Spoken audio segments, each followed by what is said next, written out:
বাংলাদেশ এবং বাংলাদেশের বাইরে পৃথিবীর বিভিন্ন প্রান্তে যে যেখান থেকে চ্যানেলে দেখছেন আপনাদের সকলকে সাদর আমন্ত্রণ তৃতীয় মাত্রা দেখবার জন্য। সাম্প্রতিক নানা বিষয় নিয়ে আলোচনার জন্য আমার সঙ্গে স্টুডিওতে রয়েছেন আমার বায়ে বসা আছেন জাতীয় সংসদ সদস্য এবং বাংলাদেশ জাতীয়তাবাদী দল বিএনপি কেন্দ্রীয় নির্বাহী কমিটির সমাজ কল্যাণ বিষয়ক সম্পাদক কামরুজ্জামান রতন এবং আমার ডানে রয়েছেন দৈনিক যুগান্তরের সিনিয়র সহকারী সম্পাদক মাহবুব কামাল। স্বাগত আপনাদের দুজনকে তৃতীয় মাত্রায়। একটা প্রসঙ্গ এখন খুব আলোচনার মধ্যে আছে, সেটা হচ্ছে ক্ষমতাসীন দল বা সরকার জুলাইয়ের সঙ্গে বিশ্বাসঘাতকতা করছে, জুলাই চার্টারকে মূল্য দিচ্ছে না, গণভোটকে স্বীকার করছে না। যদিও সমাজের একটা বড় অংশ মনে করে যে জুলাই চার্টার বা গণভোট এগুলো নিয়ে যেভাবে একটা পক্ষ ক্যাম্পেইন করছে সেটা আসলে ততটা যৌক্তিক না, বা তারা মনে করে যে এগুলো আসলে অপ্রয়োজনীয়, অসাংবিধানিক কেউ কেউ কোনো কোনো ক্ষেত্রে মনে করেন। তো আমি একটু আপনাদের কাছ থেকে বুঝতে চাই, এবং আরেকটা অংশ মনে করে যে অপোজিশন যেভাবে ন্যারেটিভটা তৈরি করছে বা এই ক্যাম্পেইনটা যেভাবে জনগণের কাছে নিয়ে যাওয়ার চেষ্টা করছে, সরকারি মহল সেটা ঠিক পারছে না। মানে এস্টাবলিশ হয়ে যাচ্ছে অপোজিশনের কথা, সেখানে যুক্তি থাকুক কিংবা না থাকুক। তো আমি আপনাদের দুজনের কাছ থেকে বুঝতে চাই, প্রথমে মিস্টার কামরুজ্জামান রতন। ধন্যবাদ মাহবুব কামাল ভাই। এ ব্যাপারে যেহেতু আমি সরকারি ট্রেজারি বেঞ্চে লোক একজন, তো ওনারা তো নিরপেক্ষভাবে জাতিকে সবসময় ভালো কথা বলেন, পথ নির্দেশনা দেন, এবং আমি যতটুকু জানি আমার এইচপিএম তারেক রহমানের সাথেও যারা যারা সমাজের অতীতের মূল্যবান মানে খুব দেশে ক্রান্তিকালে যারা জাতিকে একটা সঠিক পথ নির্দেশনা দিয়েছেন, ওনারও সেই সুযোগটা আছে বা সুযোগটা হয়তো উনি অ্যাভেল করেন। তো আমরা মনে করি, আমরা রাজনীতিবিদ হিসাবে বা আমি আমার দলের যে পজিশনটা, ওই পজিশনে থেকে যতটুকু না বলবো বা যতটুকু না বলতে চাবো, এটা হলো বিরোধী দলের একটা ক্যাম্পেইন। ওই ক্যাম্পেইনকে তারা পুঁজি করে সবসময় দেখেন বিএনপি, আমরা সরকার গঠন করেছি, আমরা এখন বেঈমানের দল, কথা না রাখার দল, এইভাবে যে একটা ট্যাগিং ইতিমধ্যে তারা চেষ্টা করছে। এখন তারা বিরোধিতা করবে, সেটা স্বাভাবিক, এবং বিরোধিতা হলো গণতন্ত্রের সৌন্দর্য। সেটা যদি গঠনমূলক হয় এবং জনগণের কাছে একটা বিশ্বস্ত বিরোধিতার মধ্যে যদি তারা থাকে এবং আমাদের গলতি কাজের মধ্যে যদি তারা যদি দেখে আমরা জুলাই চার্টার বা সনদ থেকে আমরা সরে গিয়েছি, সেটা তাদের তো সব অপশনে তাদের রয়েছে, সেটা পার্লামেন্টের ভিতরে রয়েছে, রাজপথে প্রকম্পিত করে এগুলো জানান দেওয়ার সব অপশনগুলো তাদেরকে রয়েছে। কিন্তু সেটা বুঝতে হবে, জনমত একটা বিশাল ব্যাপার। এই জনমতকে তোয়াক্কা করে বা জনমতকে অবজ্ঞা করে বা তাদেরকে বোকা বানিয়ে যেন কোনো প্রকারে তারা একটা ন্যারেটিভ তৈরি করবে, আর ওই ন্যারেটিভটা জনগণ বিশ্বস্ত করবে। আমি আবারও বলি যে যে কোনো বর্ণনার, এই যে জুলাই সনদ চার্টার যা ব্যাখ্যা দিবেন, সেটা ব্যাখ্যার মধ্যে আইনত সাংবিধানিক একটা প্রচেষ্টা এবং ওর মধ্যে হইতে হবে। আবারও বলছি, এখন কিন্তু ওই অন্তর্বর্তীকালীন সরকারের সেই সরকার এখন নেই। তারা কিন্তু দায় সারা গোছের, বা তারা এখানে ইতিমধ্যে কিন্তু প্রমাণিত, তারা ওই ঘোলা পানিতে সেই ডিপিস্টিকের নামে তারা যেটা করতে চেয়েছিল, আধিপত্যবাদের আরেকটা সুযোগ নিয়ে তারা এটা দীর্ঘস্থায়ী করতে চেয়েছিল অন্তর্বর্তী সরকারের যে টাইমটা, ওটা কিন্তু ইতিমধ্যে প্রমাণিত, এবং আসিফ মাহমুদ নিজে এই কথাটা বলে দিয়েছে। সুতরাং ওই কাজটা তো বিএনপি করবে না। বিএনপি স্টেবল গভর্নমেন্ট এবং জনগণের ভোটে নির্বাচিত গভর্নমেন্ট। তাড়াহুড়া করে বা যেনতেনভাবে যেটা করতে চেয়েছিল, এখন আমাদের সুযোগ আসছে পার্লামেন্টের ভিতরে, আমাদের সুযোগ আসছে, এখানে একটা কমিটি গঠন হয়েছে এই সংক্রান্ত, সেইখানে এই সুযোগের মধ্যে 5 সদস্য বিশিষ্ট আমন্ত্রণ জানানো হয়েছে। এখানে যদি আরও তাদের দাবি থাকে, ওই দাবিগুলো যৌক্তিক সংবিধানের ফ্রেমে এনে, যেটা আগামীতে কখনো প্রশ্নবিদ্ধ হবে না, যেটা আগামীতে কখনোই চ্যালেঞ্জের জায়গায় যাবে না, আমার মনে হয়। এবং তারেক রহমান বাংলাদেশের প্রধানমন্ত্রী ইতিমধ্যেই জুলাই সনদের ব্যাপারে যেটা বলেছে, আমরা দক্ষিণ প্লাসে আমরা যা বলেছি অক্ষর অক্ষর পালন করব। এটার বাইরেও যদি সংযোজন বিয়োজন যেটাই থাকবে না, আলোচনার টেবিলে তো এই পর্যন্ত যদি আমরা এই জায়গাটা আসতে পারি, সামনে কেন আমরা এগোতে পারবো না? এইটা নিয়ে এখনই বিএনপিকে অপবাদ দেওয়া বা বিএনপিকে যেভাবে রাজপথে যেভাবে বিএনপিকে তারা মূল্যায়ন করতে চাচ্ছে, এটা একটা উস্কানি। এবং রাজনৈতিক গণতান্ত্রিক পরিবেশটা একটা সহমর্মিতা এবং সমমর্যাদা দিয়ে যে আমরা আত্মসম্মান নিজেরা রাখবো এবং অপরকে সম্মানিত করবা শ্রদ্ধাবোধের জায়গায় যেটা আমরা রাখবো, মানে অন্যান্য পলিটিশিয়ানদের ওই সংস্কৃতির মধ্যে কিন্তু আবার অতীতের সংস্কৃতিতে আমাদের ডুবে যাওয়া ঠিক হবে না। আমার ফেসিস্ট গভর্নমেন্টের যে রেখে যাওয়া যতগুলো খারাপ এক্সাম্পল আছে, সেগুলোর মধ্যে আমার কারোই আমাদের যাওয়া ঠিক হবে না, এবং ওইদিকে আমন্ত্রণ জানালেও আমরা সচেতনভাবে তারেক রহমান যে দায়িত্ব নিয়েছেন বাংলাদেশের মানুষের পালসকে ধারণ করে সংবিধানকে আফল করার জন্য উনি যা যা করা দরকার, আমার মনে হয় এই জিনিসটা করলে বিরোধী দল বর্তমানে যে জায়গাটা আসছে সেই সুযোগটা রাজনীতি করার সুযোগটা আর পাবে না। মিস্টার মাহবুব কামাল, আপনি বলবেন, but as a senior journalist আমি একটু আপনার কাছ থেকে বুঝতে চাই যে আপনি কি মনে করেন কি না যে ক্ষমতাসীনদের বিএনপি আগে তারা যখন অপোজিশনে ছিল বা এখন রাষ্ট্রীয় দায়িত্ব পাওয়ার পরে তাদের কমিউনিকেশন স্কিলটা খুব পুয়ার, তারা ঠিক জনগণকে কাউন্টার ন্যারেটিভ বা যেগুলো আছে যেগুলো এস্টাবলিশ করতে পারছে না বা পৌঁছাতে পারছে না, এখানে কোনো ত্রুটি দেখেন কিনা বা দুর্বলতা? হ্যাঁ, দেখছি কেন আপনার ওই প্রশ্নটা এই জুলাই সনদ নিয়ে কি আমাকে? হ্যাঁ, ওই প্রশ্ন ধরেই এটা। আচ্ছা, প্রথম কথা হচ্ছে দেখেন, মানে আপনি যে বললেন, এই প্রশ্নটা এই কারণে করলাম যে আসলে বিএনপি কমিটমেন্ট থেকে সরে গেছে কিনা সেটা বোঝার জন্য যথেষ্ট সময় কিন্তু পার হয়নি। মাত্র একটা মাসের একটা সেশন গেছে পার্লামেন্টের, যেই সেশনে অন্য অনেক জরুরি কাজ ছিল, কিন্তু অপোজিশনের যে ন্যারেটিভ সেটা কিন্তু বেশ। শুনেন, এই যে 3 মাস গেল না, মানে আমি তো ফেসবুক খুললে আমি দেখি যে every day is a sad day, day of anxiety. Some days are a package of sadness, package of anxieties. প্রতিটা দিন কোনো না কোনো স্যাড খবর থাকে, অ্যাংজাইটির খবর থাকে, কোনো দিন একটা স্যাডনেসের প্যাকেজ থাকে, মানে একাধিক খারাপ খবর। এই জন্য ফেসবুক আমি এখন খুলিই না। আমি যে পোস্ট দিই যখন, তখন একটু খুলি। দেখেন, আমরা কিন্তু কোনো প্লেজেন্ট দৃশ্য দেখতে পাচ্ছি না। একটা আছে না যে মনোরম, মনকে ভালো করে, আছে 2-1টা, যেমন জাইমা রহমানের কথা, তার অ্যাক্টিভিটি, এটা ইটস এ প্লেজেন্ট এটা আছে, কিংবা তারেক রহমানের যে ক্যাজুয়াল ড্রেসে যে মুভমেন্ট, এটাও ইটস এ প্লেজেন্ট। কিন্তু বাকি সবই প্রায় আনপ্লেজেন্ট, এবং কি বলে যে, মানে অন্তত আমি স্যাটিসফাইড না। এখন দেখেন, ওকে ফাইন, 3 মাস is too early to comment. হ্যাঁ, এবং আমরা তো মেন্টালি সিক না যে সরকারের ব্যর্থতাকে এনজয় করব। আমরা কি বলে যে র্যাশনালি কথা বলতে চাই। তো এখন দেখেন, আপনি যে কথাটা বললেন যে কমিউনিকেশনের কোনো গ্যাপ আছে কিনা, আমি তো মনে করি না যে কমিউনিকেশন ফিল আপ করার মতো কোনো তাগিদ আছে, বিশেষ করে মন্ত্রীদের। গ্যাপ তো আছেই, এই ফিল আপ করার কোনো তাগিদ আছে কিনা বরং আমি দেখতেছি যে গ্যাপটা আরও ওয়াইডার করার জন্য একটা চেষ্টা চলছে উভয় পক্ষ থেকে, ফ্রম আইদার সাইড। এবং এইটা দেখেন, এই আপনি যে বললেন না, এই যে জুলাই সনদ না, আমি একটু দেশের বাইরে যাই, মানে কথা বলতে গেলে কেন জানি আমার একটু একাডেমিক হইতে হয়। সেটা হলো, আমি গর্বাচেভের সঙ্গে ডক্টর ইউনুসের একটা তুলনা করে কেন এই সিচুয়েশনটা হলো সেটা একটু ব্যাখ্যা করতে চাই।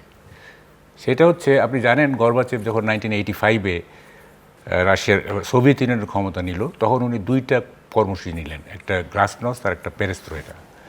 গ্লাসনস্ট হচ্ছে ওপেননেস, খোলা হাওয়া, আর পেরেস্ত্রোইকা হচ্ছে রিস্ট্রাকচারালাইজেশন, পুনর্গঠন, যেটা আমরা নাম দিছি সংস্কার। যাই হোক, এখন এইটা করতে গিয়ে উনি করলেন কি, এমন তালগোল পাকায় ফেললেন আর কি, পুরো সোভিয়েত ইউনিয়নটা 15টা দেশে ভাগ হয়ে গেল, রাজ্যে ভাগ হয়ে গেল। ঠিক আছে, আমাদের ডক্টর ইউনুস সাহেব কেন এটা বলতেছি, আপনি ভাবতে পারেন যে এখনও কেন ইউনুস প্রাসঙ্গিক। হ্যাঁ, he is always relevant, he will be going on to be relevant person, will be for eternity. যতদিন বাংলাদেশ থাকবে, হি উইল বি রেলিভেন্ট। তিনি ওই একই জিনিস। কিন্তু দেখেন, ওই যে ওপেননেস, উনিও বললেন মন খুলে কথা বলেন, একই জিনিস। কিন্তু ওখানে রিস্ট্রাকচারালাইজেশন, এখানে সংস্কার। কি করলেন গর্বাচেভ? সোভিয়েত ইউনিয়নটা ভেঙে দিলেন। একটা দেশ যে দেশের কারণে পুরো পৃথিবী বাইপোলার পৃথিবী ছিল, এবার যেটা ভেঙে যাওয়ার কারণে এখন ইউনিপোলার হয়ে গেল। এখন ট্রাম্পের মানে অধ্যত্ব দেখতে হচ্ছে আমাকে। সোভিয়েত ইউনিয়ন ঠিক থাকলে তো আর এতটা উদ্ধত হতে পারতো না আমেরিকা। বাইপোলারকে সে ইউনিপোলার করে দিয়ে কী ক্ষতিটা করে গেছেন আর কি। তো যাই হোক, উনি ভাঙলেন দেশটা। ইউনুস সাহেব ভাঙলেন কি, আমাদের জাতীয় ঐক্য ভেঙে দিলেন। দেশটা ভাঙার সুযোগ নাই, উনি ভেঙে দিলেন ন্যাশনাল ইউনিটি।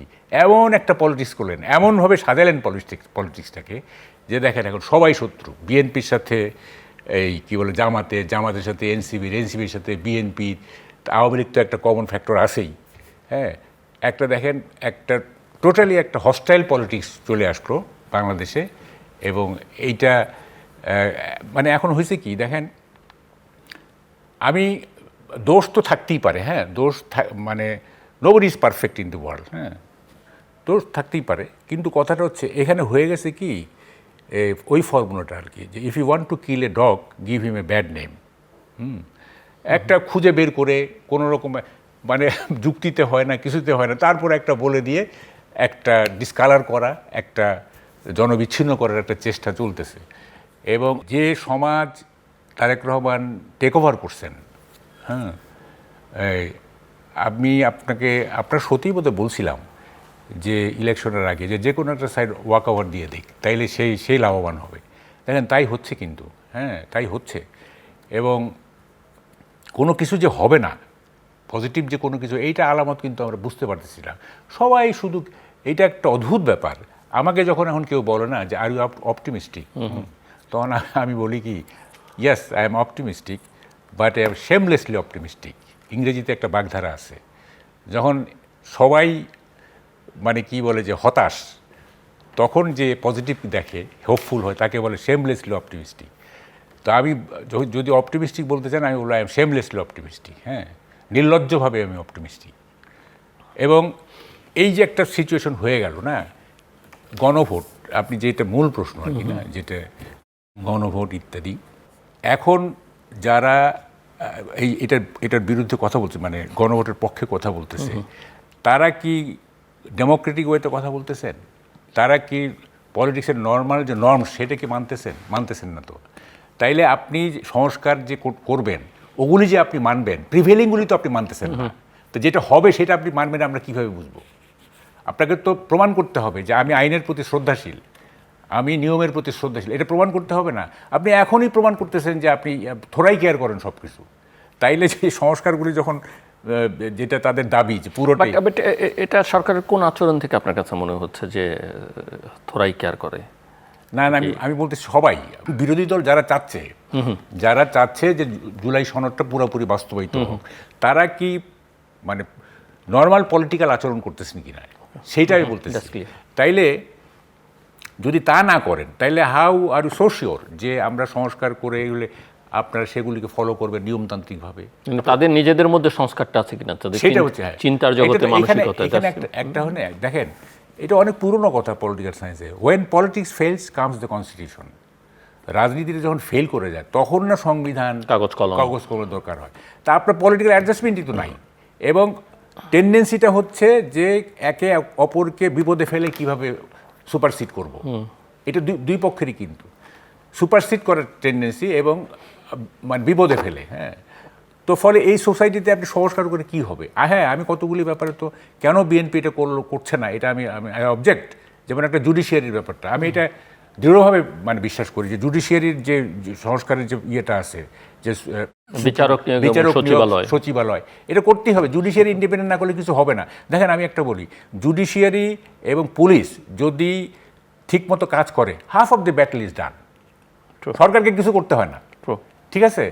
তো আপনি যে এই দুইটা কি দেখেন, দুঃখজনক কি হচ্ছে, জুডিশিয়ারি করা হচ্ছে না, ওই দিক দিয়ে পুলিশ সপ্তাহে একজন ডিআইজি বলতেছে যে উনি ক্লাস 7 থেকে জাতীয়তাবাদী, হ্যাঁ, এবং তার বিরুদ্ধে কোনো অ্যাকশনও নাই, ঠিক আছে, কোনো অ্যাকশন নাই। কিন্তু একটা কি বলছে, ইনঅ্যাপ্রোপ্রিয়েট, এটা কোনো হইল inappropriate?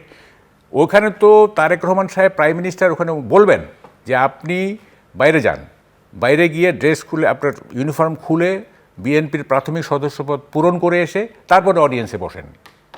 That would have been দি মানে কি statement of A prime minister, তাই না? কিন্তু কেউ কিছু বললো না। হ্যাঁ, তাহলে কী দাঁড়ালো? তার দ্বারা অনুপ্রাণিত হয়ে এখন সব পুলিশের তো জাতীয়তাবাদী হয়ে যাবে। তাইলে বেনজিরের সাথে আমি তো একটা প্রশ্ন করি, বেনজিরের সাথে এই ডিএজির পার্থক্যটা কী? তার আগের দিন, জাস্ট ইমিডিয়েট আগের দিন কিন্তু প্রাইম মিনিস্টার বললেন যে আমরা দলীয় পুলিশ চাই না। দেখেন কত প্যারাডক্স এটা আর কি। আগের দিন বললেন দলীয় পুলিশ না, পরের দিন ওখানে বলতেছে ডিএজি সাহেব আমি জাতীয়তাবাদী, এবং তাও কি একবার হার্ড কোর জাতীয়তাবাদী, ক্লাস 7 থেকে। হ্যাঁ, তাহলে এইসব নিয়ে কি হবে আপনি বলেন? মিস্টার কামরুজ্জামান রতন, আপনি শুনছিলেন, অ্যাড্রেস করতে চান কিছু?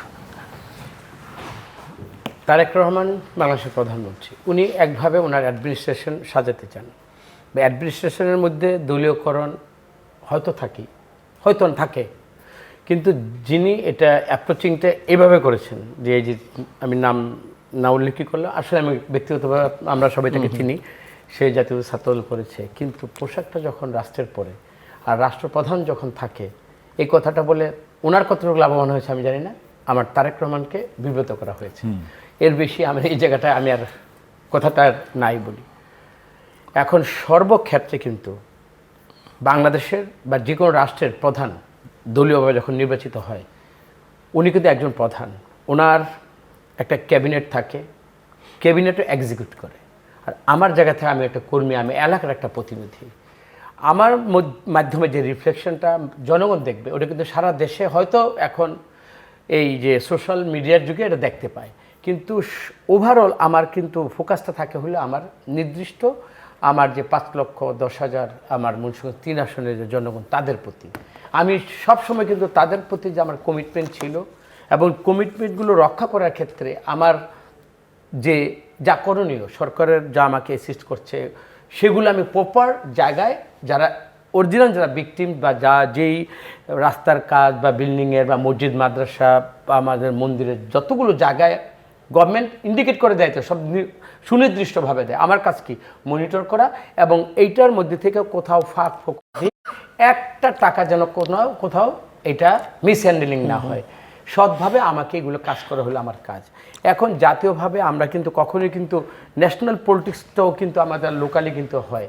জিল্লুর ভাই, সবচেয়ে ব্যাপার দেখেন, এই যে রামিসার যে ঘটনাটা, এটা তো পৃথিবীর মানে কোনো সভ্য সমাজে এটা কি কোনো ঘটনা এই ধরনের হতে পারে?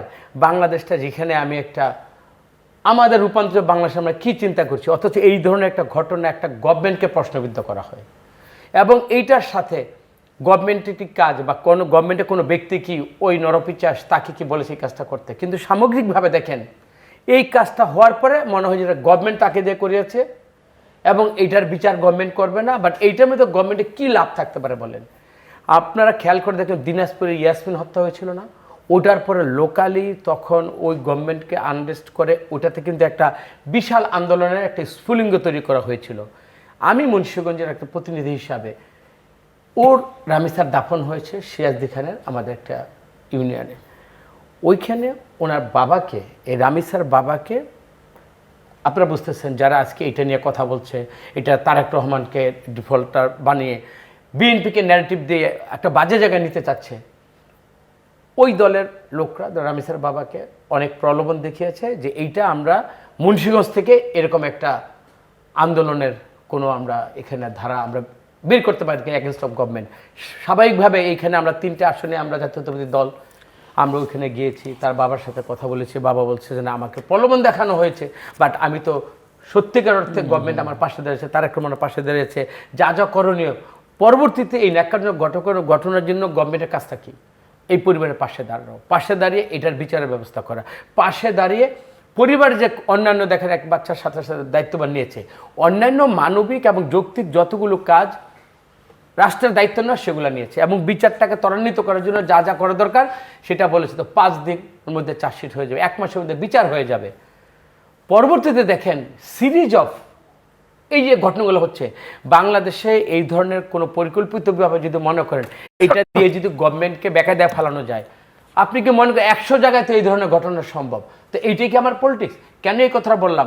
ওই যে সিরাজদি খানে গিয়ে প্রলোভন দেখিয়ে ওইখান থেকে চেয়েছে যে আন্দোলনের একটা বাজে একটা টার্ন নেওয়াতে, তা আমরা সচেতন ছিলাম, আমরা যখন জেনেছি পরিবারের সাথে পাশাপাশি থাকাতে ওইখানে করতে পারিনি। এই যে দেখেন সব জায়গায় তো সেটা সম্ভব না হতে পারে। দিনাজপুর যেটা সম্ভব হয় না, ইয়াসমিনকে দিয়ে দেখাচ্ছেন ওই সময়টাতে কিভাবে করেছে। আমার কথা কি, আমি বিরোধী দল অবশ্যই বিরোধিতা করবেন, যেখানে সরকারের বদ শাসন থাকবে, সরকারের যেখানে কমিটমেন্ট, আপনি জুলাই সনদ চার্টার আপনি এটি নিয়ে কথা বলেন না, অবশ্যই কথা বলতে পারেন, কিন্তু আপনি যেই ধরনের বর্ণনা এখন থেকে দিচ্ছেন, আলী রিয়াজকে আমরা তো এখন আপনাকে কথা বলি, বাংলাদেশে কিন্তু কতগুলো জায়গায় দেখেছি 1/11-এর পরে যতগুলো মানুষ এটার সাথে জড়িত ছিল, সেটা মইনু আহমেদ বলেন, আর্মিতে ডিজিডিএফে যারা ছিল, দেখেন একটা লোক আর বাংলাদেশে আসেনি, এই আলী রিয়াজরা ওখানে বসে কোন পরিস্থিতিতে তারা এটা জোড়াতাড়ি দিয়ে অনেক কিছু বিএনপিকে জানিয়ে যান, আমি তো ডিটেলস বলতে পারবো না। বাট ওইখানে এখন আমরা শুনি সালাউদ্দিন ভাই মাননীয় স্বরাষ্ট্রমন্ত্রী, যিনি প্রত্যক্ষভাবে এটার সাথে সর্বতভাবে মানে উনি এটার সাথে ছিলেন, উনি যখন বলেছে যে আমাদের উপায় ছিল না কিছু মেনে আমাদের নির্বাচনের দিকে আমাদের মানে ডাইভার্ট হয়ে যাওয়া, এখানে অনেক ইঙ্গিত কিন্তু উনি এই কথার মধ্যে দিয়েছেন। তার মানে এটা কি, এই বাংলাদেশে ইলেকশন না হওয়ার জন্য যা যা করা দরকার এটা কিন্তু ওই সময় কিন্তু হয়েছিল। ওই মানুষগুলো কিন্তু এখন বিভিন্ন ছদ্মাবেশে এই গণতান্ত্রিক একটা প্রক্রিয়া, যে প্রক্রিয়াতে দেশ আগামী দিনে গণতান্ত্রিক একটা মানে ট্রেনে আমরা যাত্রা যেটা শুরু করেছি, এইখানে কিন্তু ব্যাঘাত ঘটাবার জন্য এরকম রামিসার মতো ঘটনাকে পুঁজি করে তারা আমার মনে হয় কিছু একটা তারা করতে চাচ্ছে। যদিও সচেতন মানুষ এবং আমরা জাতীয়তাবাদী দল বিশেষ করে তারেক রহমানের প্রতিটা ইনিশিয়েটিভকে আমরা এমনভাবে অ্যাড্রেস করছি যে আমরা আমাদের জায়গা থেকে এটা আমরা সচেতন এবং সতর্কভাবেই বলছি এই ধরনের কোনো মানে রাজনীতির মধ্যে অন্য কিছু করে ঘোড়াপাইন্দা মাস শিকার করার সুযোগ আমরা দেব না। মিস্টার মাহবুব কামাল, আপনি শুনছিলেন এবং মিস্টার কামরুজ্জামান যেহেতু রামিসার প্রসঙ্গটি তুলল, রামিসা একটা ঘটনা বা উদাহরণ, এরকম আরও অনেক আছে মিস্টার রতনী উল্লেখ করছেন। আমি যেহেতু ওই যে ন্যারেটিভের প্রশ্নটা তুলছিলাম, দেশে কিন্তু এখন ক্রাইম আছে এবং এখন পর্যন্ত অনেকেই মনে করেন যে ল এনফোর্সিং এজেন্সিজ আসলে ঠিক ওই মুডে নাই সমস্যাগুলো সমাধান করবার, বা তাদের যেভাবে আপনি বলছিলেন যেরকম হওয়া উচিত। আমার একটা ক্রাইসিস, প্রতিদিন বাচ্চা মারা যাচ্ছে এবং পাওয়ার সেক্টরে যদিও আমরা রাজধানীতে বা শহরগুলোতে খুব অনুভব না করি, গ্রামে পাওয়ারের খুব লোডশেডিং ভীষণ রকমের। এখন কোনো কোনো ক্ষেত্রে সরকার হয়তো কাজ করছে এবং তারা বলছে কাজও করছে। আমার প্রশ্ন ওই যে ন্যারেটিভ তৈরি করা, মানুষের মধ্যে কিন্তু অস্বস্তি আছে এবং সরকার যে কাজ করছে সেটা আসলে তারা বোঝাতে পারছে কিনা বা ভিজিবিলিটি এটা আছে কিনা, সেটা আমার আপনার কাছে প্রশ্ন। বা এখানে আপনি ওই আবার গ্যাপের প্রশ্ন আছে বলছি। প্রথমে রামিসার বিচার নিয়ে একটু বলি। দেখেন, ইয়াসমিন হত্যার সময় আমি তখন জায়জা দিনে, সাপ্তাহিক জায়জা দিনে এটা আমরা কাভার স্টোরি করছিলাম, সেটা করছিল পুলিশ, ঠিক আছে, এবং ওইটা পার্সপেক্টিভটা ভিন্ন। এই পার্সপেক্টিভ ওই দিনাজপুর থেকে সেটা কিন্তু জাতীয় ইস্যুতে পরিণত হয়েছে, জাতীয় বিষয়ে পরিণত হয়েছে। আচ্ছা, আমার কথাটা হচ্ছে এই যে স্পিডি ট্রায়াল না, এইটা এখন কেন, আগে কি ধর্ষণ হয় নাই? তার মানে বোঝা যাচ্ছে যে হত্যাকাণ্ডটা বা যে ধর্ষণটা ক্লিক করে যায়, যে যে ধর্ষণটা রিপার করে, সোসাইটিতে রিপার করে, সেগুলির ব্যাপারে মানুষ, গভর্নমেন্ট, সব গভর্নমেন্টই সেগুলির ইস্যু। যেমন রিমা হত্যা বিচার হয়ে গেছে, ইয়াসমিন হত্যা বিচার হয়েছে। তারপরে ধরেন যে মানে যেগুলি মানুষের মধ্যে প্রতিক্রিয়া তৈরি করে, শুধু হত্যা বা ধর্ষণ না, যে কোনো বিষয় যতক্ষণ না পর্যন্ত এইটা ক্লিক না করবে ততক্ষণ পর্যন্ত সরকার গা করে না। আচ্ছা ঠিক আছে, এটা তো হবেই। স্পিডি ট্রায়ালের কথা তো আমরা বহু আগে থেকে বলতেছি, পার্সোনালি আমি বলতেছি যে স্পিডি ট্রায়ালের ব্যবস্থা করেন। স্পিডি ট্রায়ালের সিস্টেম আছে, এগুলি কেন এগুলি হয় না? বিচার তো দুই প্রকারের, একটা হচ্ছে কোর্টস অফ জেনারেল জুরিসডিকশন, আর একটা হচ্ছে কোর্টস অফ লিমিটেড জুরিসডিকশন, ঠিক আছে। একটাতে prosecution has to prove guilt or innocence, আর একটা হচ্ছে the accused has to prove his innocence. The accused has to prove his innocence, এইটা স্পিডি ট্রায়াল, এটা খুব দ্রুত হয়ে যায়। এটা কন্টিনেন্টাল ইউরোপে আছে 2-3টা দেশে, যে অভিযুক্ত প্রমাণ করবে সে নির্দোষ, ঠিক আছে, ট্রায়ালটা স্পিডি হয়ে যায়। এগুলি তো যারা লিগাল এক্সপার্ট যারা আমাদের, তারা কী করে আমি তো বুঝলাম না। এখন দেখেন, এই যে যেহেতু রামিসা একটা বিশাল ক্লিক করে গেছে না, ফলে গভর্নমেন্ট দেখেন কত রকম হচ্ছে এবং বিরোধী দল এটা ক্যাশ করার চেষ্টা করতেছে। হ্যাঁ, বলে এই যে এই জিনিসগুলো হচ্ছে, এখানে হচ্ছে কি সব হচ্ছে যে আপনার এটাকে কি বলে, যেটা কিভাবে একটা ন্যারেটিভ তৈরি করা যায়, একটা ছোট ঘটনাকেও ন্যারেটিভের মধ্য দিয়ে বড় করা যায়। ছোট জিনিস গ্লোরিফাই করতেছে, ছোট জিনিস ম্যাগনিফাই করতেছে, আবার বড় জিনিস ক্রপ আপ করতেছে, বড় জিনিস ছোট হয়ে যাচ্ছে, ছোট জিনিস বড় হয়ে যাচ্ছে।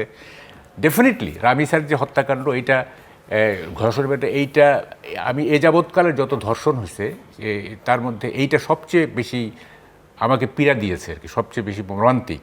কারণ মানে চোখের জল, আকুতি, তীব্র শারীরিক যন্ত্রণা, এইগুলো ধর্ষককে বিচলিত করতে পারে নাই। হ্যাঁ, এবং ধর্ষণের পরে যা হয়েছে, এবারে এটা আমি কোনো স্যাডিস্ট ছাড়া এই নিয়মত দেখাইতে পারে না। এটা this is a sadistic pleasure. এবং মানে সোসাইটিতে হয়েছে কি, আপনার যে ওটা কী বলে, অ্যান্টি সোশ্যাল পার্সোনালিটি ডিসঅর্ডার চলতেছে। সব ক্ষেত্রে দেখবেন যে এই ব্যক্তিত্বকে খর্ব করার, হ্যাঁ, এক ধরনের স্যাডিজম, এক ধরনের কি বলে যে নিজেকে বিতর্কিত করার, ইচ্ছাকৃতভাবে নিজেকে বিতর্কিত করা, এটা কি আনন্দ আল্লাহ জানে। হ্যাঁ, এই একটা মানসিক বিকৃতি চলতেছে। এবং এগুলোর জন্য আমি বলি, আমি কেন বলতেছি doctor Yunus will be relevant till Bangladesh exist. যতদিন বাংলাদেশ থাকবে তিনি প্রাসঙ্গিক হয়ে থাকবেন। তার এই 18 মাসের রুল, হ্যাঁ, এই সোসাইটির এই যে ডিজেনারেশন, এইটা তার সৃষ্টি। আগে ছিল, ডোন্ট থিঙ্ক যে I am defending Sheikh Hasina's rule, ছিল, কিন্তু এইটাকে একটা প্রাতিষ্ঠানিক রূপ দিয়ে গেছেন উনি, যে এইসব, হ্যাঁ, আগে ছিল কিন্তু এইভাবে করা, হ্যাঁ, এবং করতে করতে সোসাইটি দেখেন এখন যে গালি না, this has become a political culture. যে যত গালি দিতে পারবে সে তত। এবং রাজনীতিটা এত সহজ হয়ে গেছে বাংলাদেশে। দেখেন, আমি একটা বের করছি, বাংলাদেশে রাজনীতিবিদ হইতে গেলে না দুইটা জিনিস লাগে। একটা হচ্ছে খুব সহজ, আওয়ামী লীগকে গালিগালাজ করতে হবে আর ইন্ডিয়াকে গালিগালাজ করতে হবে, বাস আপনি রাজনীতিবিদ হয়ে গেলেন, বুঝছেন। আর যদি ভালো রাজনীতিবিদ হইতে চান তাহলে ওই গালিগালাজটাকে আপনাকে আর্টিস্টিক করতে হবে। যেমন সবাই বলবে যে লুটেরা আওয়ামী লীগ, আর আমি বলবো যে এটা একটা অলিগার্কদের সরকার। হ্যাঁ, এই যে অলিগার্ক ব্যবহার করলাম, আমি বড় রাজনীতিবিদ হয়ে গেলাম। বা ইন্ডিয়ার ব্যাপারে কেউ গালিগালাজ করতেছে, কি আধিপত্যবাদ, অমুক তমুক, আমি বলবো না, এখানে একটা কালচারাল অ্যাগ্রেশন চলতেছে ইন্ডিয়ার। আমি বিরাট রাজনীতিবিদ হয়ে গেলাম। হ্যাঁ, এত সহজ হয়ে গেছে রাজনীতি। এবং রাজনৈতিক ভাষা এত সহজ হয়ে গেছে। হ্যাঁ, কোনো লেখাপড়া নাই, কিছু নাই, ইতিহাস জানা নাই। পলিটিশিয়ান আছেন এখন এখানে, দেখি তিনি পলিটিশিয়ানদের কিভাবে ডিফেন্ড করেন, বলেন ওনাকে। হ্যাঁ, একটু বলি। সাংবাদিকরা তো সমাজের আমাদের বিবেক দর্পণ, যাই বলি, এদেশে যে সাগর রুনি এত একটা নির্মম হত্যা হলো বাংলাদেশে, এটার এখনো যে ক্লুটা খুঁজে পেলেন না, আপনাদেরকে দায়বদ্ধতা নেই? অবশ্যই আছে। আপনাদের সাহসী উচ্চারণ এই সমাজকে সচেতন করে না? তারপর দেখেন, যে কোনো নির্মমতা, আমি বলি যে কোনো নির্মম, এটা তো কোনো মানে যেটা হয়েছে রামিসার ব্যাপারে, ওটা তো আলোচনা করতে আমি বিব্রত না, আমি লজ্জাবোধ, জাতিগতভাবে ব্যক্তিগতভাবে আমার দায়িত্ববোধ থেকে আমি এটাকে প্রচণ্ড আলোচনা মানে করার মতো আমার রুচিটা নেই। তারপর দেখেন, এদেশে মুরগি কথায় বলে কি মুরগি চুরির ফাঁসি হয়, আর সত্যিকার খুনিরা বিভিন্ন ফাঁক করতে বেরিয়ে যায়। এদেশে বসুন্ধরা গ্রুপের এক সুনামধন্য সন্তান, তাদের যে কীর্তিটা মানুষ জেনেছে, এটা আমাদের স্টেটমেন্ট ছিল, সব কিছু ছিল, তাদেরকে কোনো বিচার হয়েছে? তো ওইখানে তো আমাদের সরব একটা উচ্চারণ, আপনাদের লেভেল থেকে বলেন, আমরাও কিন্তু দায়বদ্ধতা কিন্তু সবারই আছে। আজকে আমি সরকারে এসেছি, সরকারে আসাটা তো আমার পাপ না। একসময় ছিল ভোট দিতে চাওয়াটাই, সঠিক ভোট প্রয়োগের জন্যই চাওয়াটাই আমার জন্য একটা অপরাধ ছিল। ওই জন্য আমি অনেক শাস্তি ভোগ করেছি বিগত 16 বছর যাবৎ। আজকে যে সঠিকভাবে আমি নির্বাচিত হলাম 3 মাসের মধ্যে, আমার ব্যর্থতা, এত জুলাই অভ্যুত্থান, তারা নিজেদের মতো করে তাদের ক্রেডিট নিতে চাচ্ছে। মানে এই 3 মাসের মধ্যে যতগুলো ওয়ে আউট আমরা দেখছি, কেউ বলতে পারবে বিএনপি না বলেছে যে আমরা এটা করবই না? ওই জায়গায় তো আমরা যাইনি। তো এখন আমাদের পজিটিভ যতগুলো আমার যতগুলো দোষ আছে বা আমার কি করণীয় বর্জনীয় আপনি নির্ধারণ করে দেন। এখনই যদি ওই ফেসিস্টের মতো যদি বিরোধিতা করার জন্য যদি আমি বিরোধিতা করি, এই কালচার থেকে যদি আমি বেরিয়ে না আসি, আপনি কালকে ক্ষমতা জানতো, আমি তো নিশ্চিন্ন হয়ে যাব না। আমার তো রাইটস থাকবে আমার রাজপথে বা সংসদে কথা বলার। তো আপনার যদি আজকের বিরোধিতা যদি এইটাই হয়, তো আমি নিজেকে বিরোধী দল হিসাবে ভাববো, তাকে তো আমি ওই যে তাহলে একই কথা হইলো, তো একদিনের জন্য আমি শান্তিতে থাকতে দেব না। তো সেই রাজনীতিটাকে আবার আমরা ঘূর্ণায়মানভাবে একই বৃত্তের মধ্যে কি আমরা কি ঘুরতে থাকবো কিনা, এটা আমাদের মধ্যে থেকে মানে ভাববা উচিত। আমি একটু বলি, প্রথম কথা হচ্ছে সাগর রুনির ব্যাপারে আমি 2-3টা মানববন্ধনে দাঁড়াইছিলাম, ঠিক আছে, এবং আমাদের সাংবাদিক কমিউনিটি বারংবার আমরা প্রেশার দিছি, যাই হোক হয় নাই। আপনি যেটা বলতেছেন যে আপনারা বললেই তো হয়, বা মানে জিনিসগুলো দেখিয়ে দেওয়া ইত্যাদি বলা উচিত, লাভ নাই। কালকে আমি একটা টেলিভিশনে বলতেছিলাম, বাংলাদেশের পলিটিশিয়ানরা হচ্ছে, আমি একটা নতুন নাম দিছি, টেফলন পলিটিশিয়ান। হ্যাঁ, টেফলন, ওই যে ওটাকে কি বল, ননস্টিক, ওখানে কিছু আর ওতে কোনো কিছু লাগে না, ওই কড়াইয়ের মধ্যে দেয় না যে মানে কোনো কিছু গেলে ওইটা পিছলায় যাবে আর কি। আমাদের পলিটিশিয়ান টেফলন, গায়ে লাগে না, শরীরে টেফলন লাগানো আছে, এসে কেমিক্যাল কম্পাউন্ড, হ্যাঁ, ননস্টিক এবং হিট রেজিস্ট্যান্ট লাগানো আছে শরীরে। আপনি যাই কিছু বলবেন না কেন, ওই টেফলন এটাকে সরাই দিবে, গায়ে কিছুই লাগবে না। অল আর টেফলন পলিটিশিয়ান। আমরা বলি না কথা, আমরা কি বলতেছি না? আমি নিজে তো প্রাইম মিনিস্টারের উদ্দেশ্যে তিনটা ইয়ে করছি, আপনার কি বলে যে ভিডিও করছি আমি তিনটা, এবং আমরা তো বলতেছি কথা। কে শুনে কার কথা? এই সমস্ত শুনেন। ওই যে ৭২-৭৩ সালে একটা বিখ্যাত নাটক ছিল, এটা খুবই দর্শক রঞ্জিত ছিল, আব্দুল্লাহ মামুনের শুভচর নির্বাসনে। তো থিয়েটারে মঞ্চে, থিয়েটার, হ্যাঁ, শুভচর নির্বাসনে চলেছে অনেক আগে চলে গেছে। হ্যাঁ, এগুলি বলে লাভ নাই। বাংলাদেশে শুভচরের কোনো মূল্য নাই, 1 পয়সা মূল্য নাই। ঠিক আছে, খালি ওই যে আমরা মানে কথা বলার সময় নীতি কথা বলি, হ্যাঁ, যে কি করা উচিত, কি করা উচিত কেউ জানে না। আমাকে বলতে হবে কেন কি করা উচিত, কোন মন্ত্রীর কি করা উচিত, এটা উনি জানেন না, আমাকে কেন বলতে হবে, তাই না? ফলে এগুলি বলে লাভ নাই। এইটা হয়ে গেছে আপনার ক্ষমতায় যাওয়া এবং ক্ষমতায় টিকে থাকার একটা প্রতিযোগিতা। সব সময় এটাই আছে। দেশপ্রেম টেশপ্রেম এগুলো তো কারোর মধ্যে নাই, এটা খামাখা বলে লাভ নাই। হ্যাঁ, দেশপ্রেম হচ্ছে, দেখেন, মানে আমাদের দেশে না কতগুলি মানে ভুয়া ডেফিনিশন চালু আছে।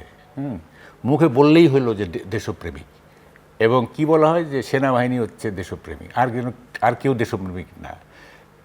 দেশপ্রেমিক সেই যে তার দায়িত্বটা একেবারে সুনিপুণভাবে পালন করে, সে হচ্ছে দেশপ্রেমিক। তার কাজটা আলটিমেটলি রাষ্ট্রের থলিতে গিয়ে যাবে। একজন মুচি যদি আমার জুতাটা নিপুণভাবে সেলাই করতে পারে, কালি করতে পারে, সে দেশপ্রেমিক, সে তার কাজটা নিপুণভাবে করতেছে। তাকে যুদ্ধক্ষেত্রে শত্রুকে বন্দুক দিয়ে গুলি করতে হবে না, ঠিক আছে?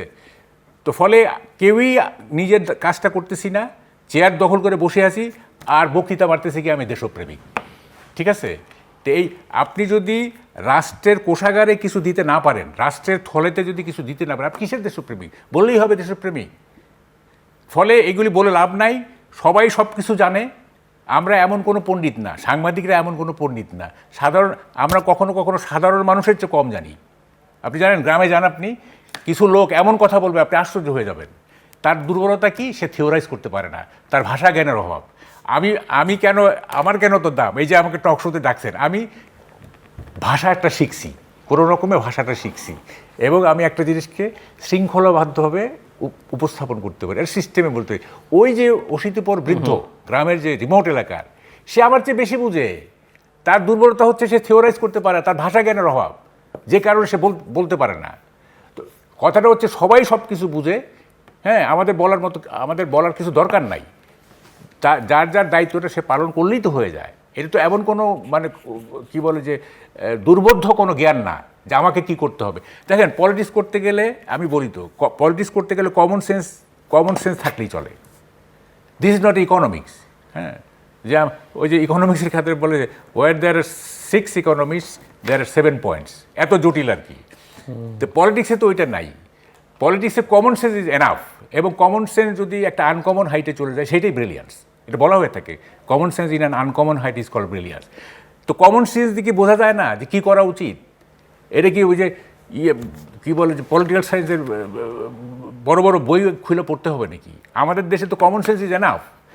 উন্নত দেশে তারা যেহেতু they have a tendency to develop their political knowledge, সেহেতু তারা লেখাপড়া করে, সে করে। আমাদের কোনো দরকার নেই ভাই, অত উচ্চ মার্গের দরকার নেই। কমন সেন্স দিয়ে আমরা অ্যাপ্লাই করব, কি করতে হবে না করতে আমরা কমন সেন্স দিয়ে বিচার করব। আমাদের তো বলার দরকার নেই। কামরুজ্জামান রতন, আমরা শেষের দিকে, ফাইনাল রাউন্ড। যেমন আমরা টকশোতে যারা আসি, বলতে আসি, ব্যক্তিগতভাবে আমি কিন্তু শিখার প্রচণ্ড আমার আগ্রহ। আমি যখন 6 জন জিল্লুর ভাইয়ের মতো বা কামাল ভাইয়ের মতো সাংবাদিকের সামনে বসি, আমি চেষ্টা করি, আমি তার মতো হতে পারবো না, কিন্তু 5 জন এর মাপের যদি জ্ঞানী এই ধরনের মানুষগুলোর সাথে আমি বসি, আমি 6ষ্ঠতম একজন কাছাকাছি একজন জিল্লুর ভাই হওয়ার চেষ্টায় রত।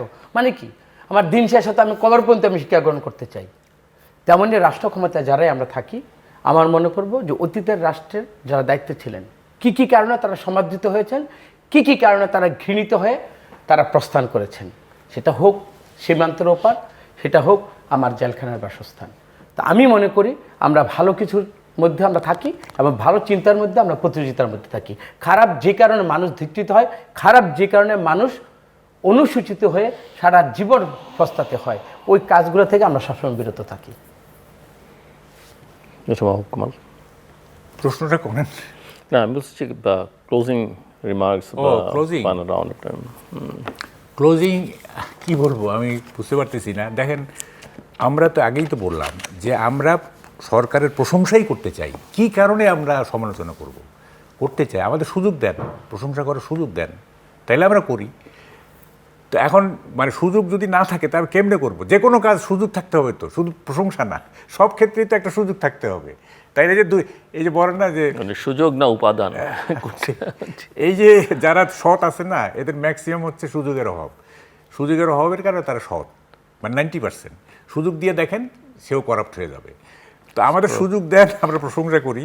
আমরা তো মেন্টালি সিক না যে মানে সাদাকে কালো বলবো, কালোকে সাদা। আমরা সুস্থ, একেবারে সুস্থ। আপনি ডাক্তারের কাছে আমাকে নিয়ে যান, দেখবেন কোয়াইট সাউন্ড। হ্যাঁ, কোয়াইট সাউন্ড মেন্টালি।